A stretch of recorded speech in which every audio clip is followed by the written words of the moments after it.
John, you're on Heart of the Matter. Hey, Shawn, this is John in San Antonio. Hi. I'm so glad you have your guest on because he's actually honest, and it's so rare to get honest answers from LDS people. They do kind of like a reverse straw man thing. Sorry. Where they distort what the church says in order to defend it. Anyway, I have a question for him. He said a number of things that are coded language that I have heard in a subset of Mormons who believe in Denver Snuffer and his teachings. Yes. And I just want to ask your guest if he's aware of Denver Snuffer and if he believes that Denver Snuffer's opinion about the state of the church now is true. Before you do, John, how do you know Denver Snuffer? He's a dude from Sandy out here. Denver, well, he's written several books, and he actually has a lot of LDS followers all around the nation. Okay, go ahead. So I have a very good friend who believes very fondly in him. Good question, John. He's been excommunicated, of course, here just recently. And I listen to a lot of things that he says, and, I think he makes sense in some ways. But I see people that are really following him. Now, some of them are thinking that Denver Snuffer is going to be the prophet, the strong, what is it? The strong and mighty and strong one, or whatever that is, to come and set the church straight and so on. And I don't think that. He has some views about the fullness of the priesthood and how that it doesn't matter really what the church actually does because they don't have the fullness of the priesthood, and he does, and he's seen Jesus and so on. So Snuffer's a really interesting writer. He does have some really good insights. He does, but I don't put any stock in what he says. Okay, so you're not a Snuffer follower. So the second part of the question is, as a conventional Mormon then, do you believe that Mormons can have confidence in prophets not to teach false doctrine? Oh, boy.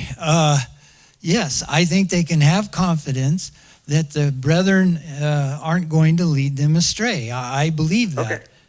Because Joseph Smith, in the King Follett Discourse, when he was talking about teaching about the true character of God, said, if I fail to do it, it becomes my duty to renounce all further pretensions to revelations and inspirations or to be a prophet, and I should be like the rest of the world, a false teacher. And so I think this concept of trusting your prophets to not teach false doctrine is essential to the identity of a prophet in Mormondom. So with that in mind, the church has recently been disavowing things that prior prophets have said was doctrine, specifically the theories about race in the priesthood, and then in McConkie disavowed the Adam God teachings of Brigham Young, calling them heresy. And so how do you reconcile that notion of being able to trust prophets not to teach false doctrine with these clear changes on things that prior prophets have called doctrine? Boy, that's a tough one.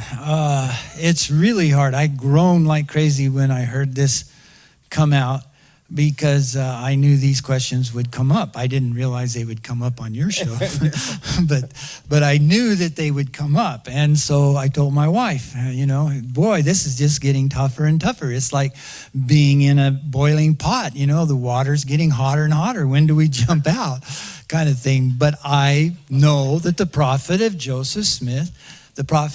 Joseph Smith was a true prophet of God. I don't just say that as a mantra. I know that's true.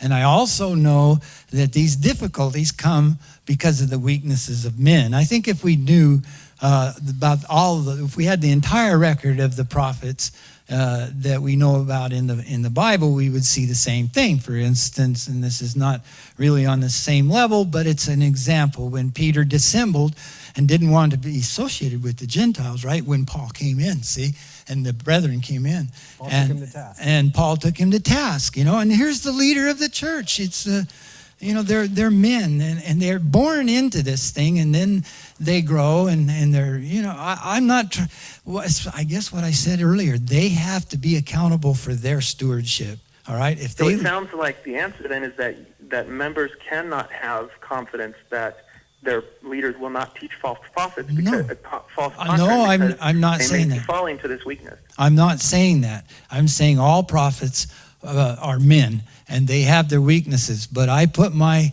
trust and confidence in the brethren. That's why they have 12 of them. They're doing what they wanted, what they feel is right.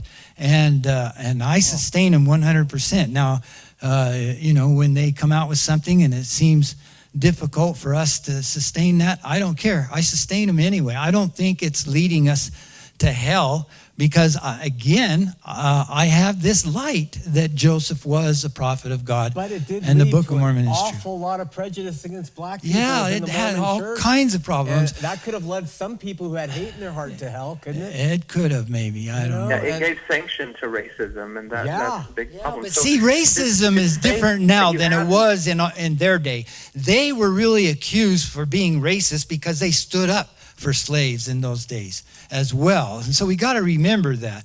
But when, some of the things that break me... Joseph Smith wrote a letter to Aubrey Cowdery, and it's in the history of the church, and he gave scriptural justification for slavery, and he cited a number of things, including Abraham's ownership of slaves and the inclusion of rules about slavery in the Mosaic Law. There you go. And so Joseph Smith believed that slavery was of divine origin. He just thought that it maybe wasn't, the best thing, but Exactly. it was a thing of God. Now, if you look at contemporaries of Joseph Smith, they rejected those arguments. So the racism started with Joseph Smith, despite what the church... in the church. You mean racism in the church? Absolutely. Yeah.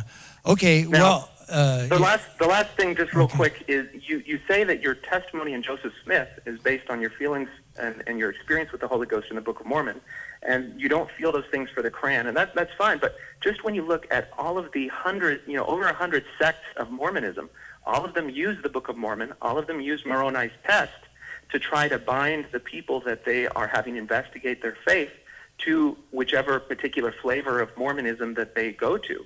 So if your experience, your feelings with the Book of Mormon tie you to the mainstream LDS church, how do you explain other people using the same test, the same Book of Mormon, the same burning in their bosom, and the Holy Ghost binding them to the FLDS or to the Apostolic United Brethren or other sects? Well, that's, again, very tough questions. But the thing is that when I say, it's not just a burning in the bosom. I put my hand on the Book of Mormon and say, yeah, it's the Word of God. It's not that. It's what it says. And one of the things that it says is that if the Gentiles, and it talks about the Gentiles in the house of Israel and all the things that we're involved in today that are very important. And it says that if the Gentiles will soften their hearts, will not harden their hearts, he will establish his church among them. He didn't say he would establish 15 churches. He didn't say that he would, let people choose between different churches that he established. He would establish his church among the Gentiles. And I believe with all my heart that this is that church. John, your questions are exceptional. I don't think Doug necessarily answered that last one. It's a good one because, they all use the Book of Mormon and they all have the They all use the Book of Mormon, but they don't all understand the Book of Mormon. And like I said, there's one. You got it and they don't. Yeah, that's the same with you in the Bible. You got it and they don't. Okay.